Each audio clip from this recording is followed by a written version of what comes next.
మనం బ్యాంకుకి వెళ్ళినప్పుడు డబ్బు తీసుకోవాలి అని అంటే ముందు మనం బ్యాంకులో కొంత డబ్బు జమ చేసుకుని ఉండాలి. ఓ 1,00,000 రూపాయలు మనం జమ చేస్తే 50,000 90,000 వెళ్ళి మనం తీసుకోగలం.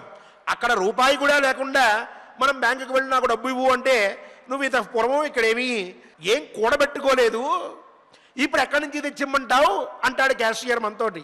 అదే పుణ్యపాపాల విషయంలో కూడా మనం పుణ్యాన్ని ముందు సంపాదించుకుని పెట్టుకుంటే ఆ పైన మనం పొందేటటువంటి ఫలితాన్ని సక్రమంగా మనం పొందవచ్చు. అది హఠాత్తుగా రావచ్చు, ప్రారంధవశంతో రావచ్చు, లేక మనం క్రమక్రమంగా కష్టపడుతూ వెళ్తూ ఉన్న తర్వాత అయినా రావచ్చు. ఏదైనా ముందు ఇక్కడ క్రెడిట్ అనేటటువంటిది ఉంటే డెబిట్ అనేటటువంటిది సిద్ధిస్తుంది. ఇది లేకపోతే ఇది ఉండదు. అలా కర్మఫలం అనేటటువంటిది సిద్ధం అవ్వాలి అంటే ఏం చేయాలి? కర్మని ఆచరించాలి. కావున ప్రతి ఒక్కరూ కూడా కర్మని చేస్తూనే ఉండాలి.